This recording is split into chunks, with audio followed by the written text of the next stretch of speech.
皆さんこんにちは。僕のチャンネルにようこそ。メタトロンだよ。今日は足軽のジンガサについて話したいと思うんだ。それでは始めよう。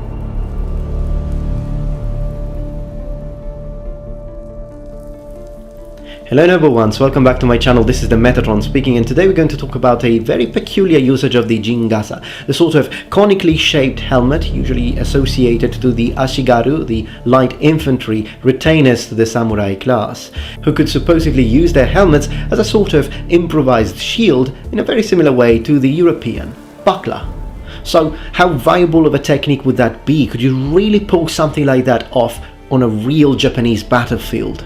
Well, to answer that properly, on this video we're also going to explore on a broader spectrum usage of shield in ancient Japan, both in pre-samurai era and in the samurai era. But before doing that, I need to give a massive shout out to a channel called Japan at War, run by Stefan, who has actually inspired this video. In fact, Stefan has produced a very similar video where he talked about the usage of this very obscure technique, and he's even tested it with his friends. It's a very good video. You'll find a link in the description below. Strongly suggested, very good work.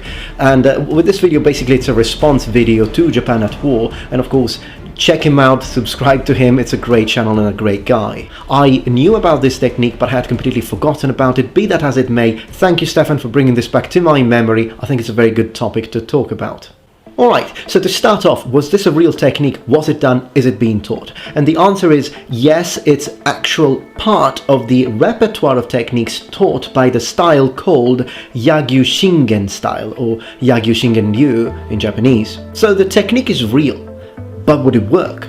Well, as Stefan said on his comment section, it would be very situational. I totally agree with that. So let's have a look at these situations. Of course, the very first situation in which you would try and do something like that, so remove your helmet and use it as an improvised shield, in my opinion, is when you obviously lose both your main weapon, so for example a yari, a naginata, what have you, and your backup weapon. So this is, in my book, an emergency technique. It's something that you can try and do if you're barehanded, because of course it goes without say that any weapon would do better than a Jingasa as an improvised weapon. Now the reason why I'm calling it now an improvised weapon rather than just an improvised shield is because usually in the techniques that are taught in this style, we see that the Jingasa is not only used to actively parry, and this is the part that I totally agree with Stefan, where he says it's not really something that you should use as a stationary shield just to block, but it would be something that you would need to use to parry in a dynamic and very fluid way. But we can also see that it can be used to strike, or at least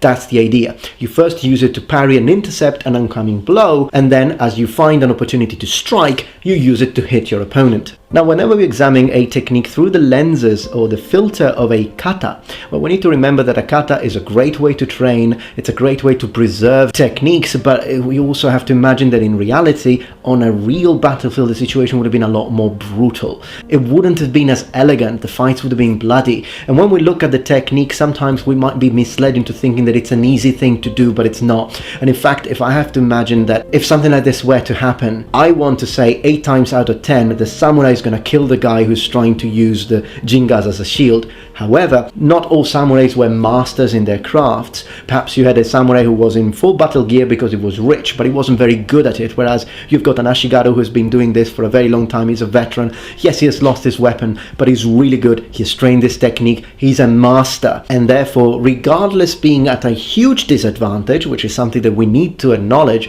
as you try and fight someone who's operating a normal weapon, perhaps he could pull it off. So to answer the question, can the Jingasa be used not only to parry but also to attack effectively? Well, I'm not sure about the effective part, but please remember one thing. Anything can be used as a weapon, including your saya if that's all you've got. Just smash it on your opponent's head and crack his skull open.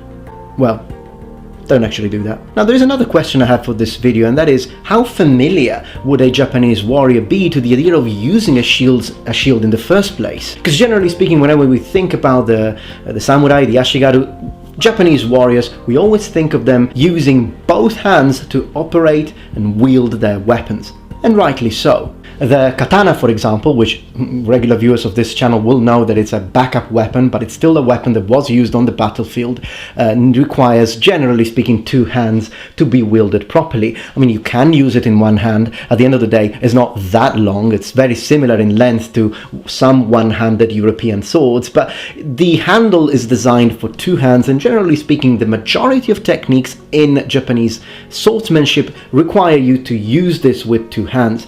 There are exceptions, a lot of which have to do with yai, generally speaking, but this is a 2-handed weapon by design. On the same note, a yari would be a weapon that requires, generally speaking, 2 hands, and there are instances of evidence to show us Japanese using spears and shields, but they are very, very rare. We do have iconography that show the Japanese using spears and swords one-handed while they're holding shields, but generally speaking, 2 hands on your yari. We also know that many samurai were archers, and even as we go further down in time, many samurai and many ashigaru will become gunners as they start using these tanegashima teppo or matchlock type arquebus that were copied from Portuguese examples and then mass produced in Japan. Of course, if you're operating something like this, you need both hands free, but that doesn't mean that you wouldn't use shields. In fact, that's the part where I'd like to talk about the tate, or the stationary shield that was used on Japanese battlefields.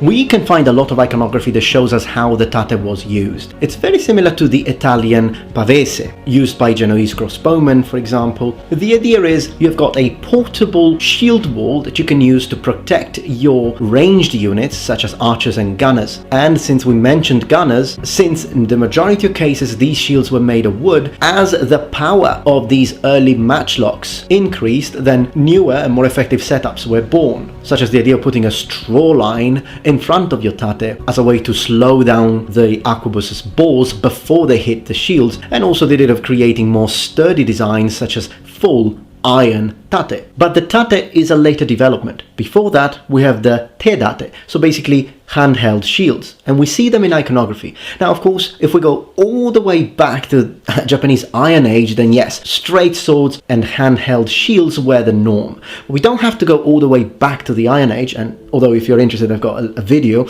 link in the description below, loads of links today. It's Link Day, as long as we don't call him Zelda. But in samurai times, handheld shields were also used. Now, the image that I showed you with the gunners protecting themselves behind wooden shields, it's from the Edo period book called Budo Geijutsu Hidenzukai. Now, on the same book, we also find this image, and we can see a samurai using a handheld shield to protect himself as he is mounted, which I think is significant because it shows us that shields were used both by infantrymen and by mounted troops. And if you want to know more about this, there is actually a blog that summarizes all of this information in a very neat and nice way. Again, link in the description. But the overall idea that we can get from this video is this.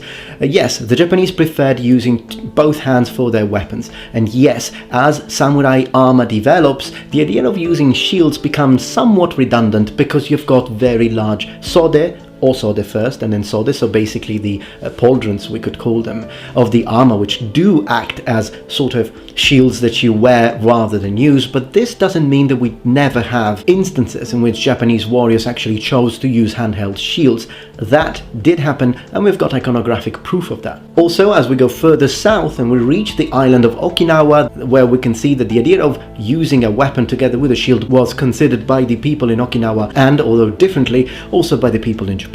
And this is important to debunk the idea that the shield was just a European thing and not an Asian thing. It was used, it just wasn't as popular. I'd also like to bring to your attention a very curious kind of shield that we find again in iconography, in period iconography, and it's this kind of shield. It's an interesting shield because it has an opening at the top, which is actually very reminiscent of modern designs used by the police, but it also has a candle in the front, which sort of makes us think back of that curious and very bizarre Italian Renaissance invention known as the lantern shield. And at the very bottom of the shield we see that we've got some mail, probably for extra protection, although it would be interesting to kind of think, why would you put mail armor there and why wouldn't you just make the shield longer? Also because someone would think that mail, it being relatively heavy, might disturb the overall weight of the shield and point of balance, but then again, I've never held one, so I don't know. Also, another thing I'd like to say is that, of course, this this technique of removing the Jingasa has got pros and cons, and we have examined the pros,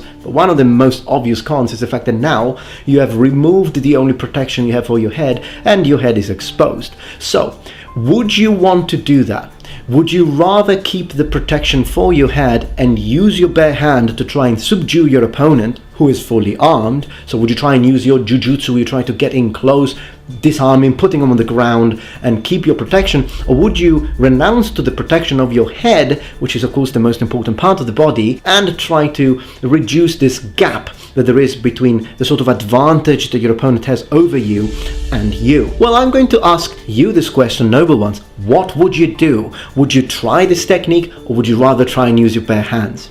Well, of course, in both cases you will be at an enormous disadvantage, so I really hope that it's never going to be you. In fact, I hope that you are going to be the guy, the raging, crazy, running samurai in full armor and with his katana, let me get my katana, or naginata, or what have you, running and screaming against an Ashigaru who is weaponless and is trying to decide, should I take off my Jingasa against this muppet? Alright, noble ones, well, I hope that you enjoyed this video. If you did, please remember thumbs up, and if you're not yet members of this community, become a noble one. Subscribe to my channel for more content from the Metatron. Thank you again to Stefan. Hello, keep up the good work, great channel, great guy. And I hope to see you, noble ones, soon for my next upload. And remember, the Metatron has spread his wings. Saraba!